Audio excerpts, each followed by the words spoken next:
How would you rate our kiss from last night?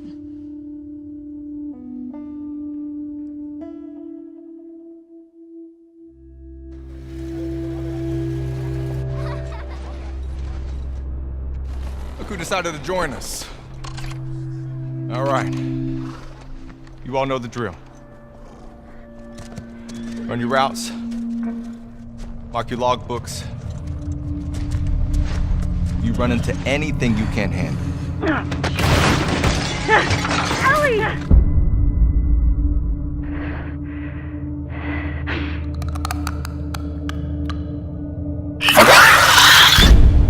You come back.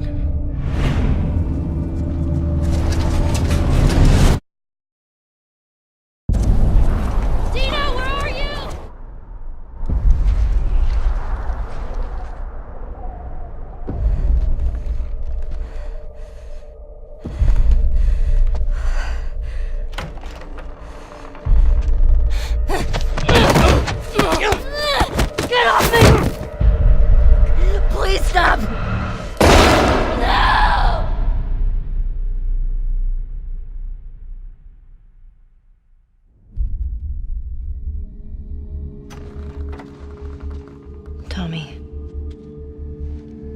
I have to finish it. You have no idea what you're walking into. What are you doing? You don't know how large that group is, how armed. I don't care.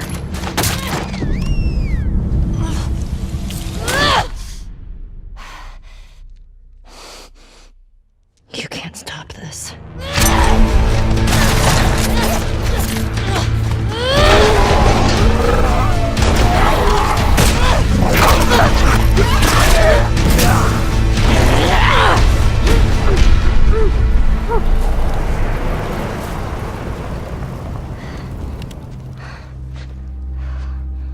What the hell are you doing here?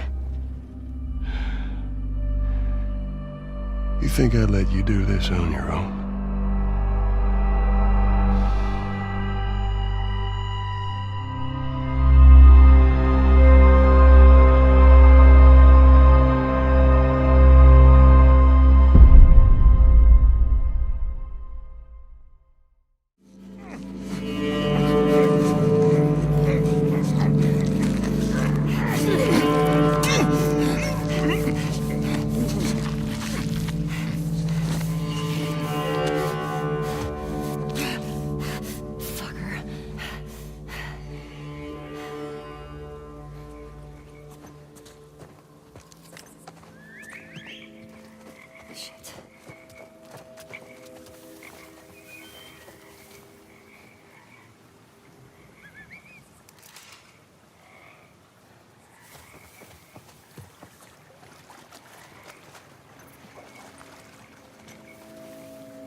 They are rusted with sin.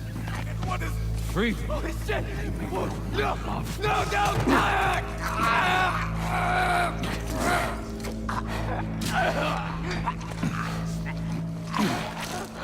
Jesus.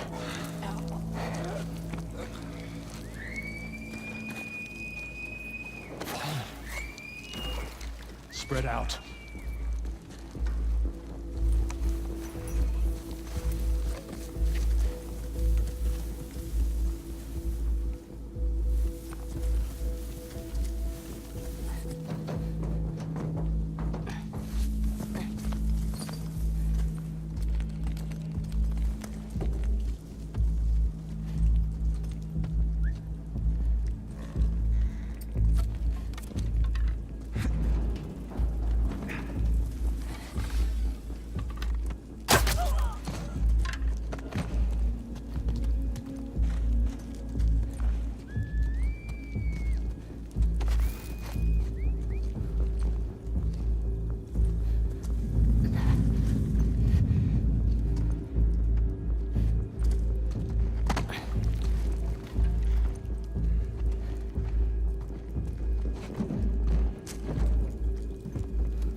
Wolf, she came through here. Damn it. Double back. Go!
I have eyes!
It's been about a year and a half since we showed anything from The Last of Us Part 2. In that time, we've really been kind of like heads down, quiet, because we want to make sure we have the proper time to do this game justice.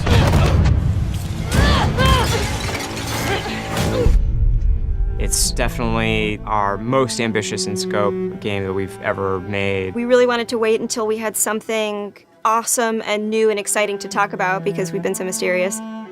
Outbreak Day has always been a way for us to communicate with the fans about The Last of Us. It was like the day the outbreak happened in the fictional world of The Last of Us. And once we had this opportunity to line everything up for Outbreak Day, or in this case, kind of an Outbreak Week, we decided to put out a story trailer with the date of when the game's coming out, and then show the press actual gameplay, let them get hands-on with the game. We're always trying to strike a balance of getting people excited for this game, show them a bit more of a glimpse of the themes this game is about, the cycle of violence, this idea of how far would you go to exact revenge to bring justice to the people you love. And then we also show that Joel is back and you get to see him for the first time. What the hell are you doing here? You think I'd let you do this on your own? So we're coming into that first demo in wintertime where snow covers much of the ground, much of the buildings, all the surrounding areas. We see what's life like 25 years after a pandemic has wiped out most of mankind. We pick up Ellie, who was 14 in the first game, is now 19. She's living in the city, Jackson. Which is where Ellie and Joel have been living for the past 4 years in this sweet settlement. What we come upon is their regular day-to-day life. We're coming in on Ellie and Dina, her best friend, patrolling the outskirts of Jackson, looking for infected to clear out to keep the area safe. Ellie and Dina at this point have been friends for several years, but there's been underlying romance between these two characters. From the demo we put at E3, where you saw this festival and this dance, and these two characters kissed for the first time, this demo takes place the day after. And then over the course of the level, they encounter some truly dangerous things. We wanted just across the board to make the enemies more threatening, to raise the tension that we started establishing with the first game. So that means the infected, even the lowest class, the runners, are more dangerous. Something that was really important to us was empowering all of our characters, right, and making them all equal. Ellie, as we saw in the first game, is incredibly capable, but this is a world where you need to be capable to survive, and we wanted to empower everybody. And the way that reflects in combat is, Dina is way more effective. So when we have Dina going out, while she may seem the less hardened character, she knows how to use a gun, she knows how to stealth, she knows how to kill a clicker as well as Ellie. When we were looking to expand on The Last of Us 1 to The Last of Us 2, one of the things that jumped out as being an avenue that was really worth exploring was traversal. Ellie is so much more agile, kind of more athletic, that it seemed like we should really pursue this whole avenue of gameplay. Introducing like a real jump, like a real arcing jump, has allowed us to make for much more interesting puzzles, more interesting vertical environments, and can frequently integrate well into combat setups as well. She's able to move quickly in a lot of different ways. She can dodge attacks. She can squeeze through, we call them squeeze-throughs. Oh, looks like I could fit through that. Oh, I can fit through that, that's cool. And that has been such a great integration into the combat loop of like, you're fleeing an enemy, or you're trying to get a flank, you're in stealth, and you just kind of like scooch into a room or behind an object. In The Last of Us, you kind of rely on your weaponry. Like, they're frequently the difference between life and death. They're with you for the entire game. A lot of the gameplay choices that you make are based on how you use them, how you evolve them over time through your upgrades. We really wanted to give an opportunity to look at them up close, to interact with them physically. And so the workbench seemed like the ideal place to do that. I think over the course of the level, just talking about the tech for a second of just a snowy environment, we've got all the deforming snow stuff you'd expect, brushing by on horseback a branch and the snow falling and collecting on the horse, like all these things you would expect in a realistic grounded world. We have this weather, the storm kind of kicks up. Over the course of the level, it goes from more of a clear day into a blizzard. It's all just to build this tension of, the mess that they got themselves into. Can they make it safely out? Dina, where are you? Eventually, they end up in this old abandoned library. And it's in this moment where Dina really pokes and wants to get the ball rolling on this flirtation, wants to bring down Ellie's walls. And they kind of reveal to each other how much they like each other. You're infuriating. Have you met you? And then we have a second demo that the press played that's like much later in this story where Ellie has started going down this road of revenge. She finds herself in Seattle, pitted against this group that controls the city. Called the WLF. They're kind of a little bit like a militia that has taken over the town, and they have a very zero tolerance policy on people who are not from Seattle, kind of intruding on their space. And she hears over the radio that a male trespasser has been spotted, and she knows that the WLF are closing in on him. And so we find her negotiating this abandoned hillside suburb. And she's running into this new enemy type of guard dogs that the WLF are using. Dogs have a new sense of perception to bring to the table, which kind of puts this really interesting wrinkle on stealth gameplay, where so far you've been dealing with sight and sound, trying to stay out of sight, trying to move slowly to be quiet. But now with enemy dogs, you have to worry about them picking up your scent trail. If you go into listen mode, you can see, we have a visualization of that scent, so you can see like when the dog is sniffing you and where it's going. You can throw bottles to distract the dog off of your scent, and it just adds this extra tension. The second part of the demo, even though you're fighting mostly human enemies, we're introducing one of our new infected classes, the Shambler. And the Shambler is kind of a lumbering, tankier enemy that can take a lot of punishment. They'll kind of chase you down and try to get towards you and then burst and leave behind one of these lingering, corrosive clouds. In the demo, we have this mini boss fight, and that class happens to be a stalker. It's a class between runners and clickers.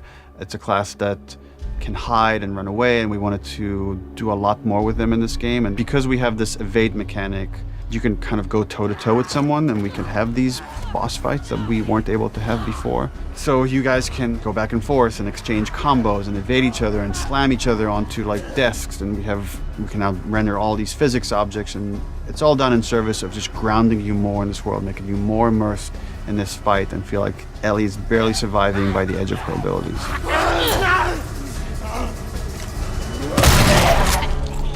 So for The Last of Us 2, we've kind of almost completely overhauled the player upgrade system. For the first time in the game, you're able to learn entirely new crafting recipes just via the upgrade system. These are abilities that make your character feel really different. You are really able to pursue the playstyle of your choice and kind of make the Ellie that you're playing your individual Ellie. We designed the whole experience to be something where it's a balanced stealth experience where you have a lot of tools to escape, you have a lot of tools to evade, you can entirely stealth past everyone. Got something. We'll look into it. And then the other big thing we did to immerse the player is make the human enemies much more threatening. They communicate a lot more between each other. Their AI is much more sophisticated. We rewrote most of the systems for this game. So much of this game is a conversation about the cycle of violence and how do we make violence feel impactful to the player. You can't stop this. Enemies have names. So when you're going around and you shoot someone, you might hear someone yell their buddy's name and they're now upset and agitated, and that changes their behavior. What is it? Someone took him out! We got something. To make a fully realized world, to really honor the impact of this violence, you have to honor every person in it. Nobody's a hero here. The demo is 2 to 3 hours of the game. You're seeing 2 different seasons, 2 different times of the year. It feels like a lot, and it's a tiny fraction of this entire game. And as we get closer to release, we're going to show more and more of the game, but we're going to be very mindful and conscious to not spoil like big things about this game. And I'm just super stoked for people to finally see the whole thing once it's out on February 21st, 2020. Surely goodness and mercy will follow me all the days of my life, and I will dwell on this earth forevermore. Said I walk beside the still waters and they restore my soul, but I can't walk on the path of the right because I'm wrong. No, I can't walk on the path of the right because I'm wrong.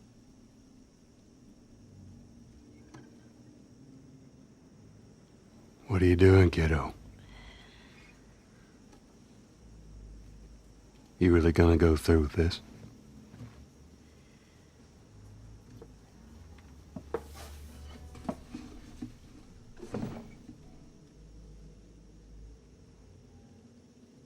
I'm gonna find, and I'm gonna kill every last one of them.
They are nested with sin. Free them, that they may know my...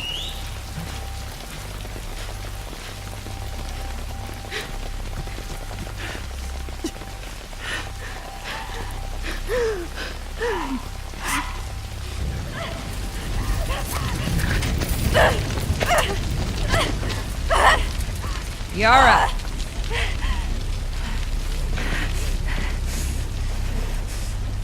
Where is the other apostate?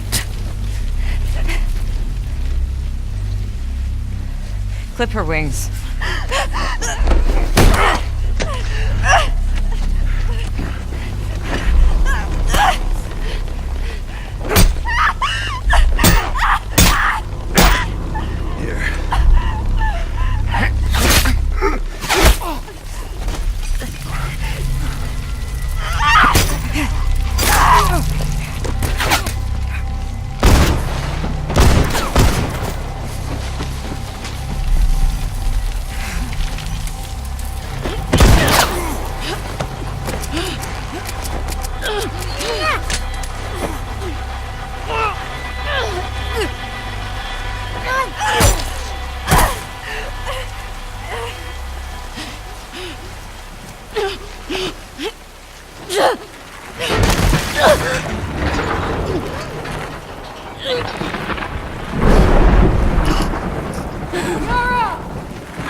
Yara.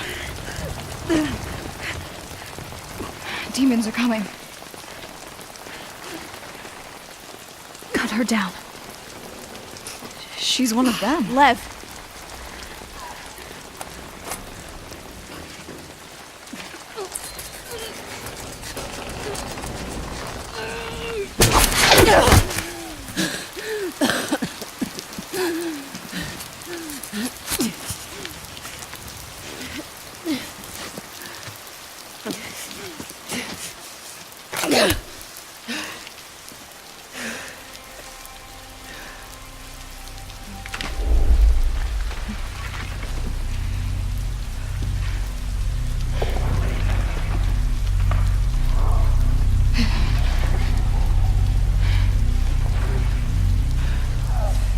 Watch your backs.